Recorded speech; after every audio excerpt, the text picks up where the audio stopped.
bumabalot sa puso ni Viancy. Isang taong malapit sa kanya ang matagal na niyang inaasam na makasama sa kanyang graduation. Pinangarap niyang makita ito sa gitna ng mga tao, nakangiti, at buong pusong sumusuporta. Ngunit sa kanyang paglingon, sa bawat katawang dumaraan, sa bawat flash ng camera wala ang inaasahan niyang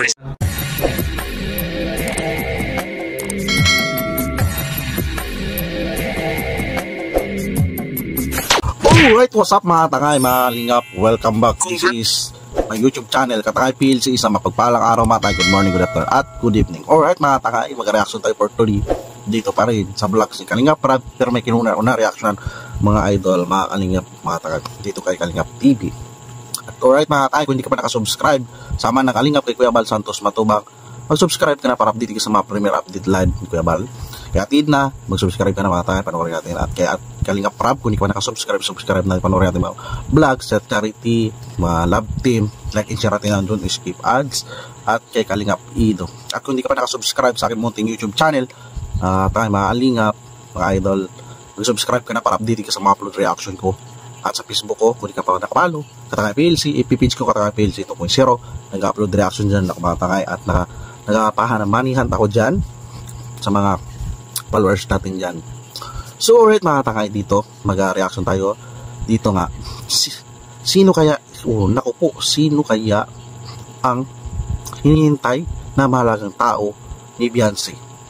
Dito mga tangay, panoorin nyo o natin, samahan nyo ko at gawa natin ng reaction. Tara, samahan nyo ako mga tangay, makalingat. That's Viancy. Napaka-exciting, may nakaabang na sa bahay nila ni Viancy. Sino kaya ito? Nakaabang? Magandang araw sa inyong lahat mga Kalingap at isang mapagpalang araw po sa inyong lahat. Sana'y hindi niyo po makalimutan na mag-like sa video na ito. At paunawa tapusin muna ang kabuuan ng video na ito mga Kalingap at para malaman ang nilalaman nito. At maraming salamat po mga Kalingap sa pagpatuloy na pagsuporta lalo na kay Kuya Bal Santos Matubang at kay Ate Ed Vlogs at kay Kalingap Rab. Maraming salamat po. Viancy graduate na at may nakaka-excite na nagabang sa bahay. So right guys, congratulations natin si Baby Viancy, graduate na siya. So papapunta na siya college. At dito mga Kalingap mga takay.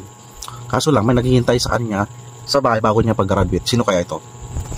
Papa Joms na shock sa kanyang nalaman. Pero bago yun mga Kalingap ay pag-usapan muna natin ang patungkol kay Papa Joms mga Kalingap na kung saan mas masariwa pa ang issue patungkol sa nangyari sa kanyang birthday party. So dito guys, mga takay mga Kalingap, bakit na dito si Papa Joms? Tsaka sa kaganapan na trending, di ba, yun na guys, yung kagulo sa birthday ni Papa Joms, yung mga supporters, di ba? Yan, nagsariwa pa. Party mga Kalingap na kung saan dahil sa ginawa ng organize sa party na yun mga Kalingap ang naging dahilan na may mga bangayan at si Papa Joms ang naipit sa sitwasyon na yun.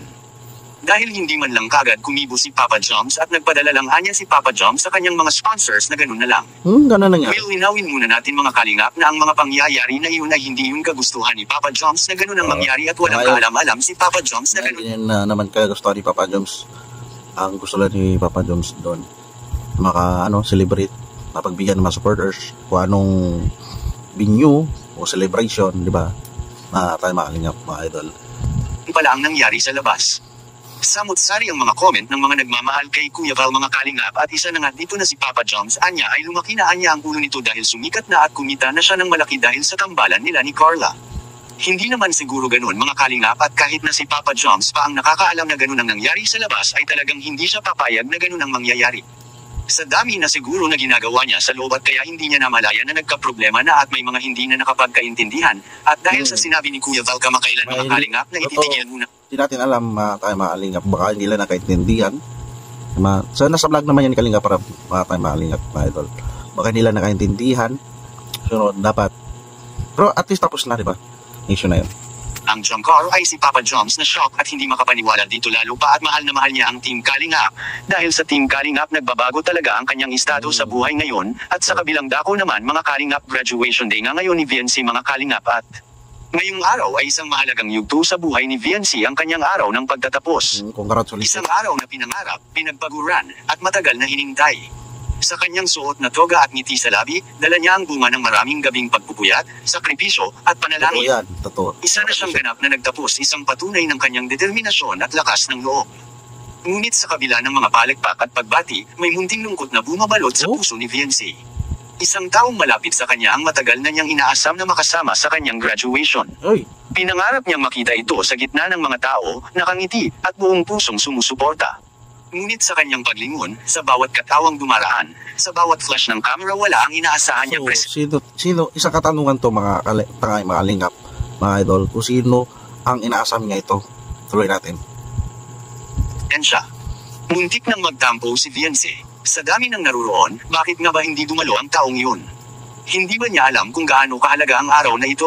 Hindi ba niya naiintindihan na minsan lang ito mangyari sa buhay? Ngunit laking gulat ni Viance nang malamang ang taong hinihintay niya ay hindi pala nagkulang. Habang siya ay naghihintay sa entablado, ang taong iyon ay matagal na palang naghihintay sa kanilang bahay, may dalang regalo, may ngiting handog, at may pusong sabik na batiin siya. Wow, grabe. So hindi nakalimot yung tao na gusto niya asahan na makadalo doon. Doon pala pumunta sa bahay nila, ni Viance.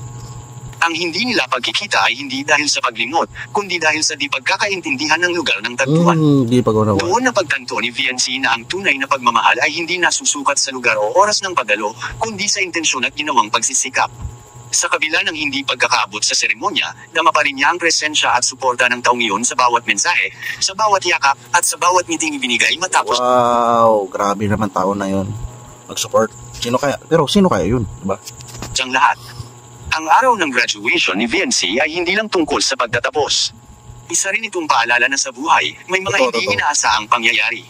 Pero sa dulo, ang pagmamahal at pag-unawa ang siyang tunay na nagbibigay saysay sa ating mga tagumpay. Anong masasabi niyo po tungkol dito? Tama dyan na kalingap mga tangay. Sa porsigido pa tsatsaga ni Viance, diba guys? So dito may mahalagang tao na hindi nakadalo pero doon nagdiretso sa bahay niya, sinurprise naman siya.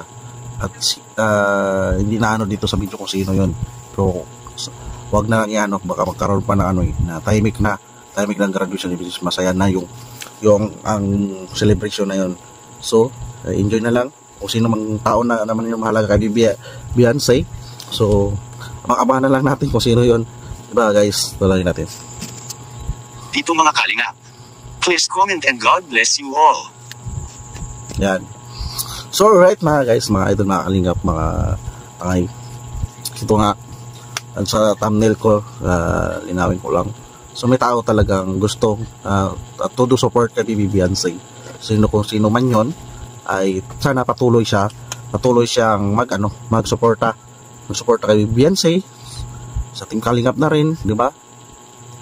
Sana patuloy pa rin, hindi siya magsawa, di ba guys? Hindi siya magsawa hanggang makatapos sa kung anong kurso ni Viance. Kung supporters man siya, sana patuloy yung suporta, hindi siya magsasawa, di ba? Mga tayo makakalingat. So alright mga tayo, ng reaction ko yan, at maraming salamat pagsama sa aking reaction, at big love shoutout sa mga nakalingap. Kung hindi pa nakasubscribe sa aking YouTube channel, subscribe na rin si Gabal Santos Matubang. Like siya natin na doon na iskipan sa mga vlogs, live premiere at iatid na. Kung hindi ka pa nakasubscribe, subscribe natin, panoorin natin, like and share natin ang doon iskipan. At kay Kalingap Rab, kung hindi ka pa nakasubscribe, isubscribe natin, panoorin natin, like and share natin ang doon iskip ads. Kay Kalingap Ido, kay Kalingap Jumar, supportahan natin, like and share natin ang doon iskip ads.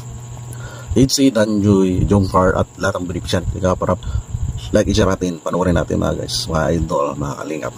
At si Ka-Business Official Ninon, Kalingap Rab, hindi ka pa nakasubscribe, isa charity vlogger din yan, Papadins TV, Ka-Business Family. At sa aking munting YouTube channel, kung hindi ka pa nakasubscribe, mag-subscribe mga tayo para update ka sa mga upload na reaction ko, at sa Facebook ko, sa nag-upload na rin ako dyan, magpahalo ka na para update ka sa mga upload ko. At Katakay PLC 2.0, kung hindi ka pa nakapalo, magpahalo ka na para update ka sa mga ano ko dyan, update, nagkapamaniyant ako dyan, cash to, depende sa makaya natin. At may may kasabang logo natin na guys sa Katakay PLC 2.0, kagaya dito sa YouTube channel natin. Malaking tulong yan sa ating mga babayan. Kaya 200 pesos makakabili yan ng ulam at 2 kilong bigas, di ba? Idol mga tayo mahalingap. So alright mga tayo, lang reaction ko. Maraming salamat pagsama at maraming salamat at lagi tayo mga tayo. Adios, bye bye, thank you.